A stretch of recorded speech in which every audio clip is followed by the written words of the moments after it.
Thank you very much, Elsie. Good afternoon. You know, as I think about the past 3 days, the discussions that are ongoing at this very important meeting, Jamaica and Diaspora, linking for growth and prosperity. The one word that comes to my mind is transformation. Isn't that a great word? I am going to submit few constituents of transformation, and I hope many of you will agree with me. Number one, it is personal. It starts with you, it starts with me, it starts with all of us. It's a personal transformation that leads to household transformation, that leads to community transformation, that leads to national transformation. And of course, it also leads to global transformation. Number two is the timing. The space and time are integral constituents of any transformation. Number three, opportunity is the space and time that creates these opportunities for us. Opportunities that we see, that we hear, that we feel, and we strategize that how we're going to make use of those opportunities. But we also realize not all of us have the same options to make use of the opportunities. Options that are defined by education, by where you're born, who your contacts are. So it becomes very important for all of us to make sure that we help those who don't have the options to maximize this opportunity. If I was going to draw your attention to what Winston Churchill said, he said, we make a living by what we get, but we make a life by what we give. Those are very important words, because what we give back to society defines us as human beings.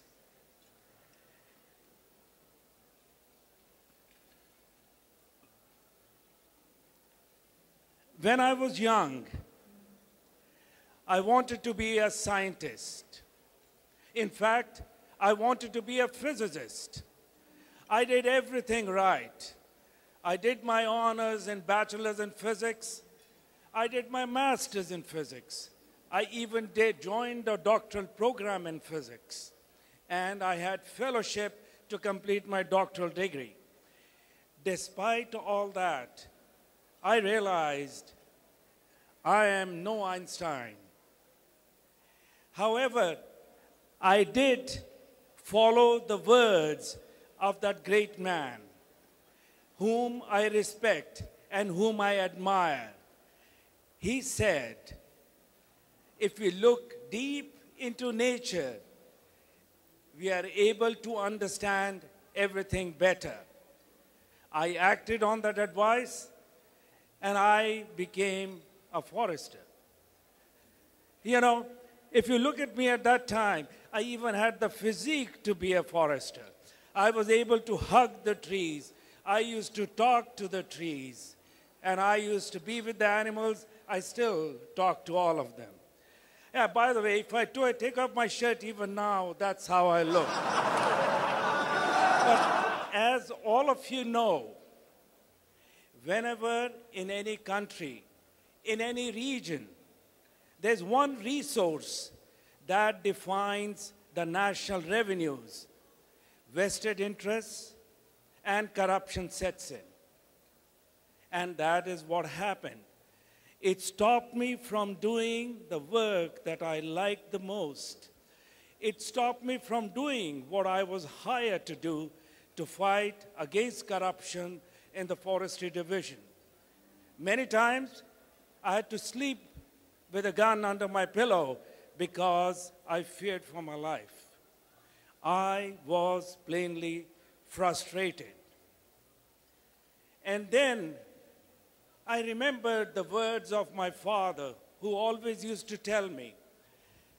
He said, if you lose money, it's nothing. If you lose your health, it's something. But if you lose your character, you've lost everything.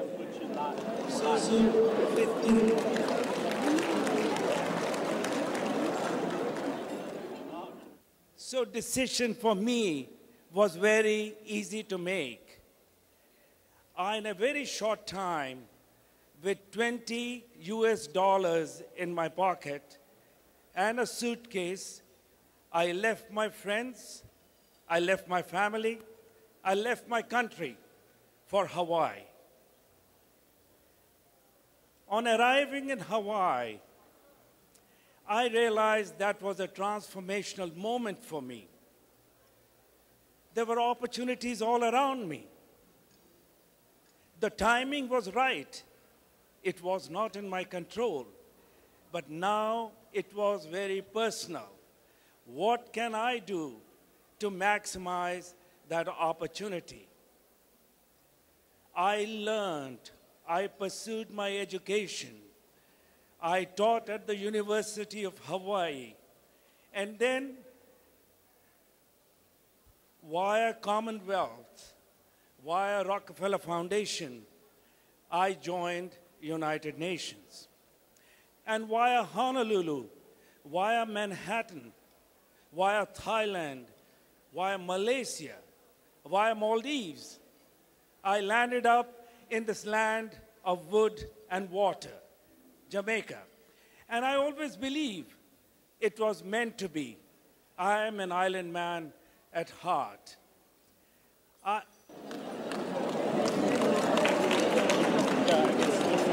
I have now been here for about 3.5 years. I must confess, I have loved every single day of my stay in Jamaica. In fact, to be candid, I love Jamaica. I do.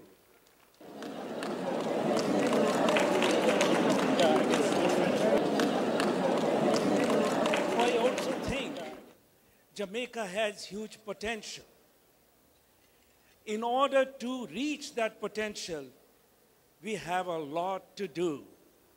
We envision a society that is secure, just, equitable, and empowering. We also want to make sure that every citizen of Jamaica, every Jamaican, has access to basic goods and services that they need. And most importantly, everyone has equal opportunities. Now, when I came here in 2011, I realized that the government is thinking the same things. In fact, Vision 2030 Jamaica was already in works. It had already started. And what was so special about Vision 2030 Jamaica, that it had non-partisan support. So this was the vision of everyone in Jamaica. And I must commend the team who defined the motto of Vision 2030 Jamaica, the place of choice to live, work, raise families, and do business. I have used these words at many presentations, but every time I use those words, they give me goosebumps. Because they define for you that what kind of Jamaica are we looking at. Then we have to define, okay, if we're going to define a program on community rejuvenation, what do I need to do? How do I listen to what the Jamaicans want? What do they need? I have walked the streets of inner city communities in Jamaica. I have walked the streets of Trenchtown. I have walked the streets of Denham Town. I have walked the entire length of Tivoli Garden up to the Coronation Market.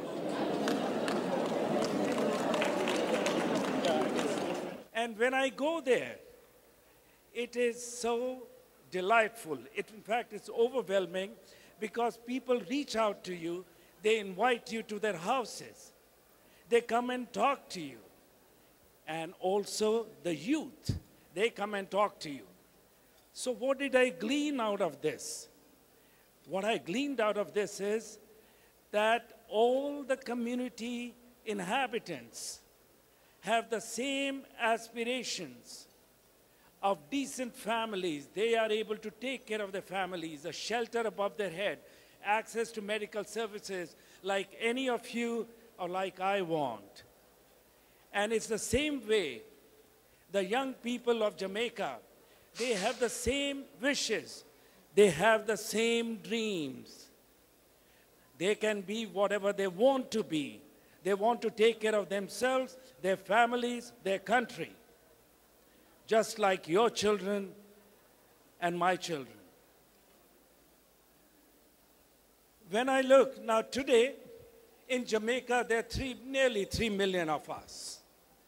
Of those 3 million, 20% of those 3 million are young boys and girls. In other words, 1/5 of our population is youth population. When I look at the unemployment rates, there the unemployment rate amongst the youth is 34%, which is twice the national unemployment rate. That is unacceptable. So in the transformation that we envision, we have a great opportunity. And I also do believe that the timing is perfect. I talk to you, when I speak about my partners with whom I work in Jamaica, I talk to you about government and Vision 2030. Let me, all of you have seen, under the International Monetary Fund agreement, the government has done very well. We have already, through the IMF agreement, and we have passed the IMF quarterly reviews. We've already done 8 of them. That's a significant achievement. When I came here in 2011, Jamaica was listed by a UN publication as 3rd in the list of highest per capita homicides, behind El Salvador and Iraq. And that's the time when the government was thinking of Unite for Change program. I'm sure many of you were at the panel for Unite for Change. I don't know if you recall this wonderful poster. It's a very compelling poster where a little girl is saying, when I grow up, I want to be alive. That is something, that's the minimum we can do for our children. But it also tells us that the government is also working to ensure that we have a secure society. When I look at my other partners, media understands it. Media is talking about it. Media is telling us what we need to do to make sure that we have an equitable society. Third partners, civil society actors. Our civil society actors at this time are already in places where they're trying to create options for young people, for youth. One of the civil society organizations I thought I should mention is Violence Prevention Alliance. They're already working with inner city youth and trying to ensure that these young boys are no more victims or perpetrators of violence, and there is an alternative that we have for them. When I talk about partners like ourselves, the international development partners, they at this time are trying to put their efforts together. So we speak with synergy. We speak with one voice as we help the Jamaican government and the Jamaicans achieve Vision 2030 Jamaica. And finally, my partners in the private sector, they played a big role in working with the government to make sure that we successfully pass the quarterly reviews. In addition, they're working with the government to make sure that we now have an enabling environment where we can get much more investment than what we have seen in Jamaica. And they're also helping us on the social issues. They started this program, Youth Upliftment Through Employment.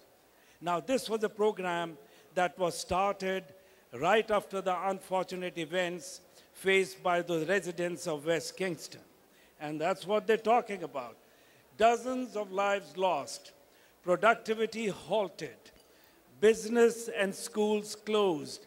For days, Jamaica came to a standstill. The impact was devastating. However, at the same time, the central message is, let's put all our efforts together, and it is time to end the cycle, and it is the time to step up. So we now have an opportunity. We now have the right timing.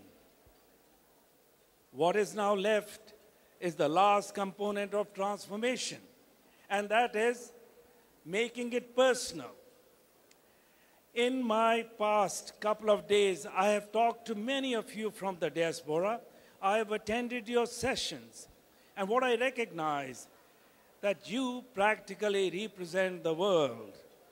But at the same time, most of you are in United States, Canada, and United Kingdom, which are practically neighbors of Jamaica.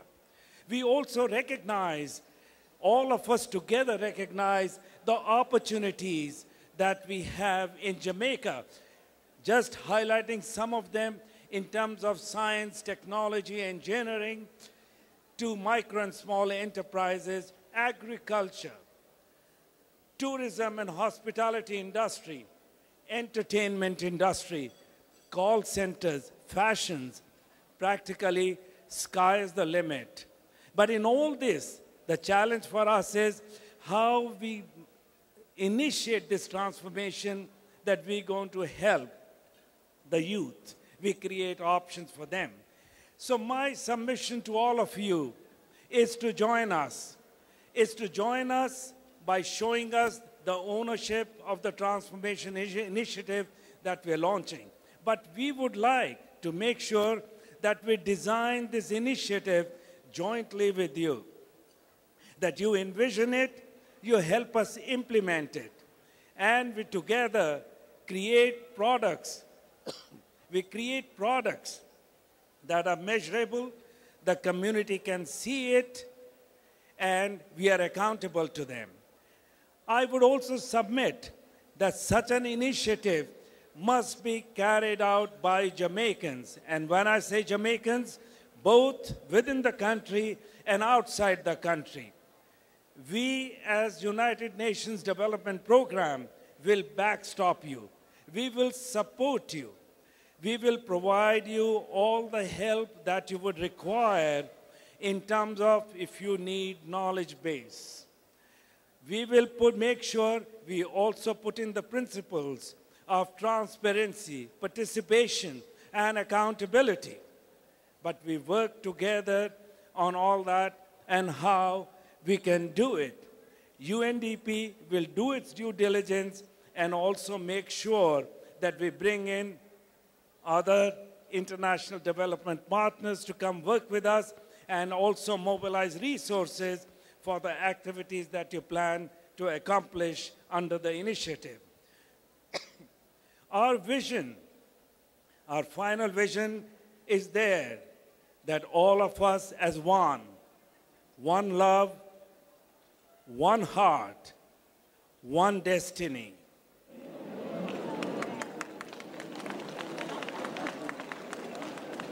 You know, it always seems impossible until it's done. This was said by none other than Mr. Nelson Mandela, who should know. It always seems impossible until it's done. And I am confident it's doable. Thank you very much.